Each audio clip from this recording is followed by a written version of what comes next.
Hello Buglers, welcome to Bugle issue 4302, sub-episode A for Absolutely. We will be back next week with a full episode, but for now, here is a free bonus sub-episode featuring some choice cuts and some of the newer co-hosts in the Bugle stable. But before we start, is this next 30 seconds you're about to listen to going to be an advert for generic global soft drink made from the crunched up souls of the damned incorporated? Or even for Osbert's Obliviac's probably legal sleep supplements, or maybe Gartholomew's good time gambling. Bet on literally anything in the universe, from horse racing to underwater chess to busiest abattoir to next but one UN Secretary General. Please gamble not too irresponsibly. No, it's going to be none of those things. It's not even going to be an advert for a skin cream that makes you immortal. Why not? Because the Bugle is, and has always, nearly always been, ad-free.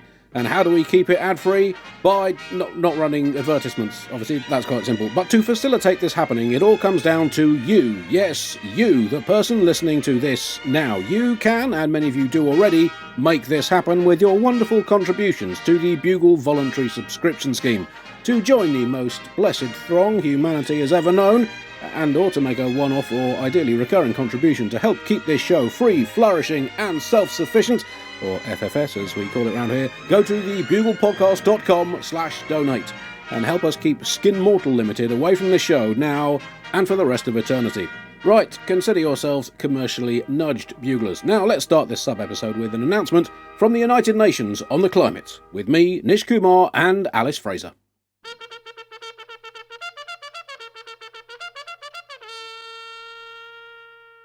In brighter news, the United Nations has said we've now only got 2 years to save the planet. Probably still not quite enough of a deadline until it's in the 10 to 15 minute mark. Yeah. I don't think our politicians and our business leaders are going to really take it quite as seriously as they might. Simon Steele, the UN's climate chief, warns that global warming is slipping down politicians' agendas. And that is assuming that any of our politicians still have agendas, because the literal meaning of agenda is things that need to be done. That's doing stuff. Now, a word they should be using rather than agenda is things that need to be said. Now, what's the Latin word for to say? Let me just go back through my mental Rolodex. That's dicere, so not agenda, but dicenda. That does seem more appropriate. So who says your degree was a waste of time? Exactly. Not me. Well, it's if you want to, if you can find a better Latin syntax joke on a podcast this week, well done. 2 years. What do you know about dickenders? 2 years. 2 years to save the planet. It's been a very circumcision-heavy show this week. 2 years to save the planet. I mean, that seems all right, doesn't it? I reckon we can do that. You can get a lot done in 2 years. If I know people, and I do know some people, that means we have no time to save the planet. They say, scientists are saying that halving climate-damaging greenhouse gas emissions by 2030 is what we need to do if we want to prevent catastrophic rises in temperature. It's not going to happen. It's just not going to happen. It would involve some people giving up some stuff, specifically 20 groups, 20 economic powers that make up 80% of the world's greenhouse emissions would have to stop trying to make $1 million a second. Think of, it's just absolutely not going to happen. Think of the influencers. How are they going to review items from Amazon if we all have to downsize our emissions? How is Shell Oil meant to keep quadrupling its murder rate of babies? Like, we need to just accept it's not going to happen and start buying waterproof hats and kayaks that float on lava. It's good news for the kayak industry. I mean, this is one of the things that, there's not a lot of balance in environmental coverage. I mean, and we like to be balanced on the Bugle, so we should say that there are still some people who believe the entire environment is a hoax, or that it's exaggerated and we actually only need a little bit of the environment, like a nature park somewhere, or this idea that, as you say, global warming will benefit humanity in a lot of ways. Great news, as you say, for the kayak industry. Also, there'll be much less area of the sea covered by ice cap, so that's more room not just for kayaks, but also for billionaires to tootle around in their mega yachts. All that spending, of course, trickles down and benefits local economies. But good luck finding a polar bear that will say thank you to a Russian oligarch. And also, we'll have much more efficient shipping routes directly across the North Pole, saving on fuel and benefiting the environment. Also, once more of Canada becomes inhabitable, it should be able to take, let me just do the maths, a lot of land there, based on the population density of Toronto. It should be able to take about 8 billion people. So basically, everything's good news for ice hockey fans as well. It's going to make the Canadian franchise in the NHL much more competitive. So there are good things. There's good things from there. And we have At last, revenge for the Titanic. Well, exactly. Yeah. The problem with being in the UK and reading this news is they're talking about it slipping down the government's agenda. We don't have a government, okay? We've got a building, we've got a parliament building, but unfortunately all the rooms just have signs on them saying "Gone fishing," okay? Gone fishing while I still can. Yeah, exactly.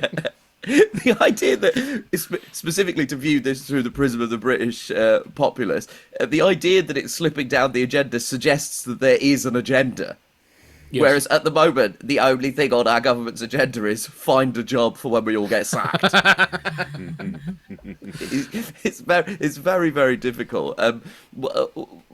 Last year, there was a big COP28 summit in Dubai, which had 84,000 people attending, all flying in, not helpful. But of those people, 2,000 were fossil fuel lobbyists. And I have to say, are we coming to a point where it is not a good idea to invite the people you're legislating against to your party? I just wonder if that might be stymieing our ability to actually make conclusive policies that might actually reverse the effects of climate change. If every time it gets brought up in a meeting room, one of the 2,000 out of 84,000 people attending just goes, ah, let's talk about something else. I don't know what lobbyists do, but I assume it's that. Yeah, again, we're telling the history of humanity in some very accessible terms on this show. Well, I suggest we do a Kickstarter and all of us together fund a lobbyist to represent the interests of the people. Right.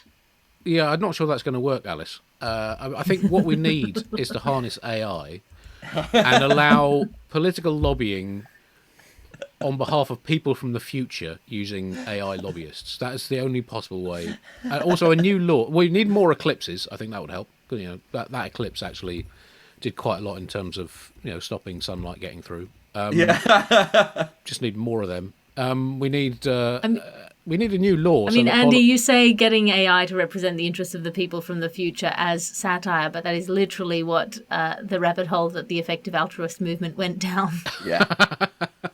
Yeah, there's a problem with going down a rabbit hole is that they'll generally send a ferret down after you to... does that stack up? Let's say yes.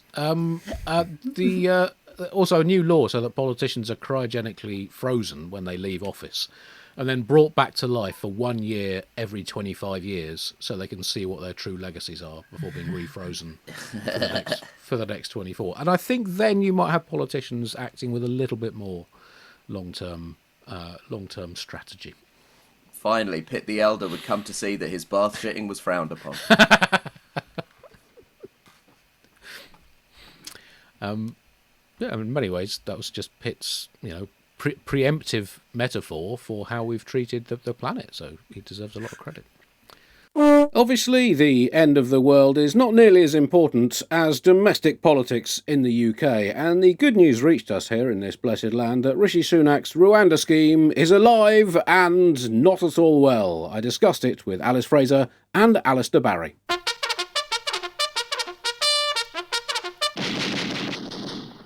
Let's just quickly touch on this. We talked about Rishi Sunak trying to find some good news to put to the public. His bizarre Rwanda scheme is now underway, and the exciting news for this country is that 1 migrant has been sent to Rwanda, albeit not quite under the scheme the government has been promoting. He went after receiving a £3,000 payment, inducement, bribe to voluntarily go to Rwanda. So 1 migrant has gone, It's not entirely clear how offering people £3,000 if they turn up then leave will dissuade people from turning up. But look, politics is like God. It moves in mysterious ways. And most people don't really believe in it anymore, and even many of those that claim to believe in it are only saying so for show. But anyway, one migrant has been Rwandaed, and let me just check the latest. Yes, all the trains are now running on time. Good quality social housing has sprung up in quite literal droves around the country. Funding for social care, mental health, youth services, education, and everything else has rocketed up by, I'm going to say, 364%. Queen Victoria is back from the dead. Communities are once again joyously, communally singing harmoniously in the streets, just like they used to in all the old musicals, and England has won the Euro 2024 football tournament already. So it is kind of working. You have to give Sunak credit for that. I mean, it's a sign of the future. I remember back in the day when you had to Rwandan things by putting a pencil in and turning it around. I'm just thrilled to have been here at the inception of the word Rwandan as a verb. I think it's a tremendous linguistic development that and he volunteered. I mean, he was already found to be an illegal immigrant. He was going to get kicked out anyway. And someone went, "We give you £3,000. Can we say it was Rwanda?" And he went, "Well, all right." I mean, further to the Elon Musk flag idea for holidays, I've got a cunning way to raise more money, which is I'm perfectly prepared to be deported to Rwanda for £3,000. I will make no arrangements to have any settled status in Rwanda, which means they will send me straight back. I think I can probably do the round trip in under 24 hours and walk away with £3,000, and I'm absolutely delighted to get on board. I mean, it's all a question of stats, isn't it? That if you just count everyone leaving the country to go on holiday as an asylum being kicked out of the country, then the government is doing a very, very good job, I think. Well, I mean, basically, they did this sending of the one man back in order to distract from the fact that the Home Office had been sending thousands of asylum decision letters to the wrong addresses, giving a new meaning, I assume, to the phrase "return to sender." But they're not only sending these letters to the wrong addresses, they're also misclassifying children as adults. So on Sunak's watch, the government will go to the wrong house to attempt to deport a child who's being wrongly classified as an adult. It just feels like, again, we can all be going on holidays on this. Just say that you're a large man from somewhere you're not meant to be from. The technology being used for this, the Home Office are sending letters. I mean, the idea that anyone could slip through the net of the Home Office and the UK Postal Service. I mean, this is our great war. It's visible from space. I mean, they should just start using agencies that might have some sort of effect at taking people overseas. Jet2, Ryanair, even. I feel Ryanair would be a much more effective asylum policy than anything they appear to be using. What was interesting, as you say, Alice, they had they misclassified children, sent letters, obviously, with a penny black on the foolscap envelope. But at the same time, they were doing that performative cruelty thing the day before the local elections of dawn raids on asylum seekers, and playing to the lowest common denominator as they often do, and it up again. Yeah. Everywhere you look. I went to do some shows overseas last week in Athens, and I came back, and every e-gate in the country, in the UK, was down. So the queue at Stansted was like 2 hours when it's normally nothing like that. And I tweeted this, and I got the amount of vitriol I got. This is nothing to do with Brexit. And I had to go, I didn't say it was. I just said, this is shit. We can't do anything in this country. Although I did add to that you do think any country incompetent enough to think Brexit was a good idea shouldn't be trusted with cutlery, let alone e-gates, Rwanda, or anything else that might be difficult. In other political news, exciting times for cricket fans. The former England cricketer Monty Panesar, who took 167 Test wickets for England, played a key role in England's extraordinary Test series victory in India late in 2012. A very fine cricketer. Is to stand as a parliamentary candidate for George Galloway's Workers' Party. I mean, I'm not sure that taking 167 Test wickets and playing that key role in one of England's greatest ever series victories, and even despite a lack of prowess with the bat, somehow batting for over half an hour to save a crucial Ashes Test against Australia in Cardiff, ultimately paving the way for England to win that series in 2009. Is that enough to be an MP? Well, by modern standards, yes, it's more than enough. But I'm not entirely convinced by it. Now, I've met Monty Panesar a few times. He had a perfectly rhythmical, classical left-arm spinner's bowling action. But that is not the same as having a detailed, nuanced grasp of international politics, sadly. And this was perhaps revealed when he claimed that the Workers' Party he's standing for wanted to leave NATO in order to curb illegal immigration, which isn't strictly an issue for NATO as a military alliance, or even unstrictly an issue for NATO. Although, as a political sentence, it's certainly a googly, right? he was a finger spin. He didn't have any mystery deliveries. He bowled, he had an arm ball. It's more, he had very consistent, got a good dip on the ball. Big, strong fingers, got a lot of turn, but he didn't actually bowl a googly, Alice. So that joke so you're blaming it on the pitch, then? That joke is struck from the record. Well, I think you'll find that disguising left as right is a slightly sort of googly-ish thing to do. There was a wonderful article on it in the Times that towards the end as well, he did come over as very much the sort of, it's all about the billionaires. The problem is the billionaires and people working hard in this country. The billionaires, I tax them, and it was all working man. And it went on and on. It was like 2 paragraphs of it, and then at the bottom it just said, he's also called for a ceasefire in Gaza. And you thought, well, okay. But my favourite thing in the entire article was just, I actually wrote it down. It said, Panesar, who has never voted. And you go, well, that's where we are. You're clearly overqualified. Yes. But then, we look at it, say, to leave NATO to curb illegal immigration. I guess by leaving NATO, Britain would become much more likely to be successfully invaded by, for example, Putin's Russia, or looking further ahead, if Trump wins in November, Gilead, or by aliens, or by vengeful hyper-evolved cod, or by Britain hating Godzilla. So who would want to come to a country that's about to be invaded? So no one. Leave NATO, problem solved. So anyway, as the old political saying goes, a problem caused, there's another problem shelved. And as the follow-up political saying goes, the problem shelved is basically a problem solved, as long as it stays off the front page of the newspapers. So you can see he might be onto something, this idea that leaving NATO would help with this issue. But it could be the start of a long parliamentary career. It's obviously unlikely that he's going to win a seat for George Galloway's Workers' Party. It could be the start of many unsuccessful parliamentary campaigns for the former England left armer. It's hard to see him winning any of them. But will he lose 50 election campaigns, or will he lose the same election campaign 50 times? And that is the most niche cricket reference I have ever done on the Bugle. I could explain it. It goes back to a piece of commentary that Shane Warne, the great Australian bowler, had about Monty Panesar. But I don't want to explain it too much, because that was purely for me, Buglers. And after 16 and a half years of this podcast, I think I've earned the right to have 30 seconds of totally pointless, even niche by my standards, cricket reference. Metaphor of the century, Andy. It was a privilege to be here. Well, enough of humans. Let's have some animal news now, starting with amphibians. Let's go alphabetically, with Ian Smith and Anuvab Pal. Apparently, frogs are screaming. They've been freaking out, the frogs, clearly trying to warn us that the end of the world is coming. But they've been doing it silently, inaudibly to the human ear, like sort of an amphibious Cassandra warning us that the end is nigh. So yeah, they've been freaking out, but we can't hear them. It's a very kind of British kind of freaking out, just doing so inaudibly. But apparently, more of those f***ing scientists who should be doing something better with their time than snooping on amphibians have discovered that frogs scream.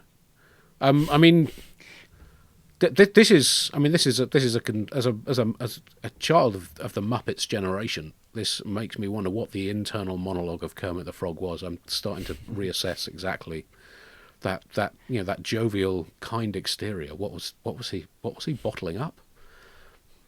It does change the plot to quite a few things, really, because we've been looking at frogs. They're quite sort of cutesy, making a little ribbit sound. But what they're actually doing is an insufferable, deathly scream to every other creature. That every other animal must be looking at humans as if to say, "Are these dickheads not winding you up?" They're so like they should remake Wind in the Willows, but whenever Toad talks, the ears of the other characters start bleeding. I think I've seen that version. It's very good. It's a very good version. Also, who knew that there was all this geopolitics going on at the ultrasound level? Yeah. Like there could be a whole Israel-Iran thing going on with noises and missiles being launched and an iron dome of other animals preventing those noises. And we pass by all of this. Again, mammals, we're the problem. Yep. We don't hear any of this, just walk past it. But there's a whole thing going on. There's a council of the United Nations of Insects meeting discussing Tinder and frogs, these sorts of launches. And again, we're ignorant. That's what we are as a species. But I guess, looking at it, I mean, the frogs are only saying what we're all thinking, which is incidentally what you should say to the parent of a baby or toddler who's wailing their head off on public transport. It makes everyone feel better about the situation.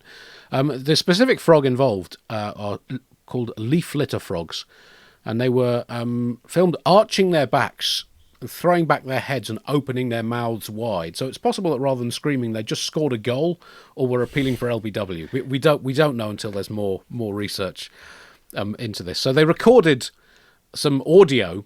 I mean, even screaming frogs have got their own podcast these days. But anyway, it turns out that this was, you mentioned, defensive ultrasound, which I think is a tactic that's increasingly popular in the Bundesliga at the moment. But it was some sort of high-octane grunge punk version of It Ain't Easy Being Green by the aforementioned KT Frog, Kermit the Frog. Incidentally, KT Tunstall, the Scottish singer, the KT stands for Kermit, but that's not very well known. I mean, there's a number of animals that use these sort of infrasonic and ultrasonic frequencies to communicate.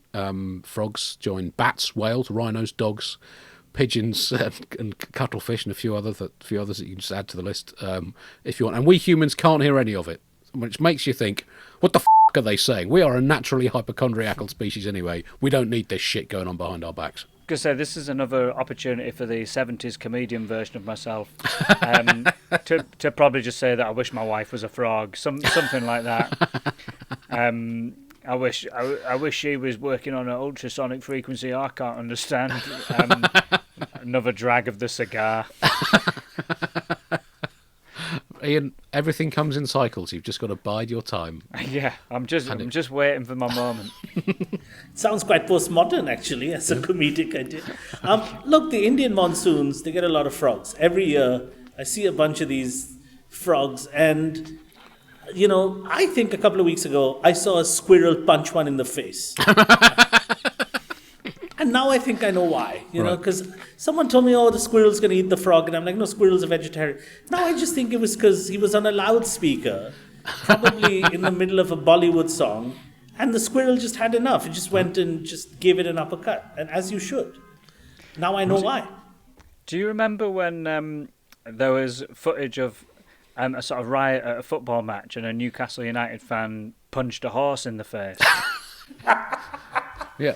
Just the confidence to punch a police horse, but maybe we're not giving him the respect that maybe that horse was emitting an ultrasonic sound wave that only Newcastle fans could hear. And he was just trying to stop the noise. Yeah, that would explain. Maybe football fans do have another pitch that is beyond normal human hearing, which would explain why they all think there's some sort of conspiracy against their clubs. We might be onto something.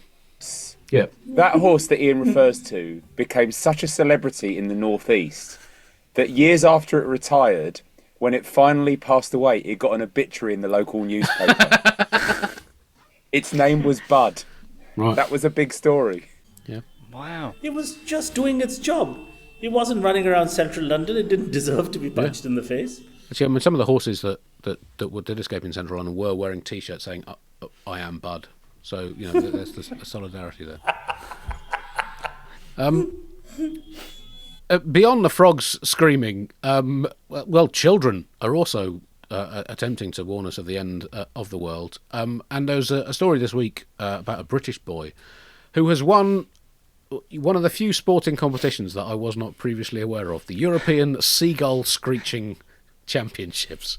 Britain has produced, at the prodigious age of 9, the finest seagull screech impersonator on the entire continent. Now, obviously, as parents, we do tend to oversell our children's achievements. Oh, little Tiberius just made a break of 12 at snooker.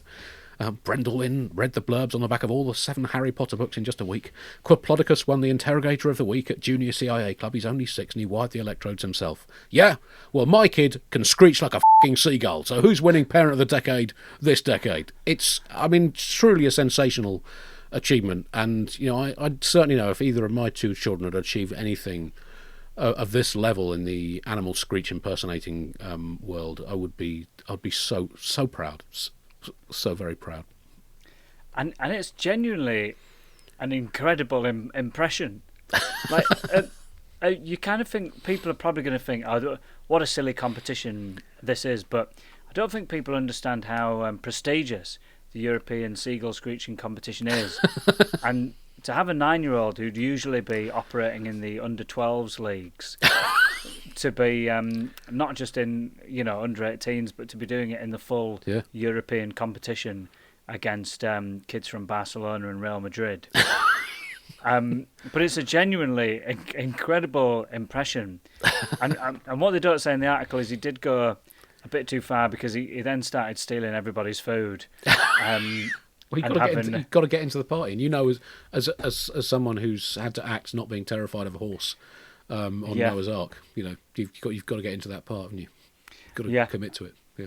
Another way I got into character for the Ark is when I was asked if I could swim before the casting, and at the time I couldn't, but I didn't want to not get the acting part, so I just very confidently said yes. And then had to have some adult swimming lessons. And the first mistake I did is I booked the wrong type of adult swimming lessons. Right. So I was just doing a lot of sort of underwater sex stuff in the first one. But then I found a man who could teach me basic breaststroke, which they did cover in the first set of courses as well. I don't take nearly enough classes. There's so much going on in classes. This is the thing. Now, gentlemen, I just want to ask you, I've been a big fan of Britain's imperial power for a very long time. What took you guys so long to win the seagull competition? Well, I guess, you know, seagulls, you get seagulls all over the world. It's one of the more competitive sports. I mean, it's like tennis rather than snooker in that regard. And, you know, as you mentioned, this kid winning at night, when Boris Becker won Wimbledon for the first time, I think he was younger than the winner of Junior Wimbledon that year. I mean, that's the kind of level of prestigious early achievement that we're talking about here with a 9-year-old winning. My one worry about it, though, is that what have his parents done to make him this good, this young? And you see those amazing gymnasts at the age of 12 or 13, and you think, well, what kind of life have they lived? And you know, to be that good at impersonating a seagull at the age of 9, it makes you think he must have been hothouse since the age of like 1 or 2, since like Tiger Woods' dad standing over him with swinging golf clubs from when he was a baby. I mean, were his parents just like screeching at him like a seagull from the very moment he came out of them? And 10,000 hours of intensive seagull impersonation training have probably gone into this. So, I mean, yeah, it's a great achievement, but I do worry about what legacy of darkness within that it has left. And I wouldn't be surprised if we hear from him, age of 17, can't look a seagull in the beak anymore. They've 100% got a seagull in his bedroom that he's been asking them to please get it out. Like, no, this will help you. Well, since you enjoyed that bit of animal news now, let's have some more with Hari Kondabolu, Ahir Shah and me discussing a perennial Bugle favourite, bees. Finally, on this week's Bugle, bees are evolving into an immortal amphibious hyperspecies. This is a great concern. We have tracked on the Bugle over the last 16 and a half or so years the evolutionary race that we find ourselves locked in, with numerous other species gradually overtaking us. And the common eastern bumblebee is making a huge step forward to becoming the world's greatest species by evolving the ability to survive underwater for a week. Now, it might be that it's not just evolved this, it might be that it's only been noticed, but I saw a bee last week that had drowned in a puddle. So to me, this seems like pretty impressive speed evolution by the bee community. And it does suggest that by the end of next year, they will be able to ruin picnics anywhere up to 9,000 metres below sea level. So, I mean, this is a huge concern. I'm terrified that, you know, within my lifetime, humans will no longer be top dog on this planet. I mean, I feel like, first of all, this makes sense why you've never heard a bee talk about global warming. Not concerned, right? I always assumed it had to do with their conservative politics, but in fact, it's because it just doesn't concern them. It doesn't affect them. Also, for those of you who are wondering whether drinking honey straight from the bottle every morning increases your chance of survival during an era of global warming and flooding, because you would be taking after the bee, it does not. So my morning ritual still has no benefits.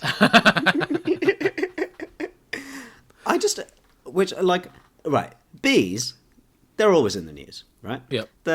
You can't keep them out of it. The front page hogs, right? But the bees are always, it's either like, oh, the bees will all be gone by 2030 unless you sign our petition about the bees, and that's where you're. And then it's like, oh no, but the bees are coming back with a vengeance, and these are very violent bees that will sting you so badly.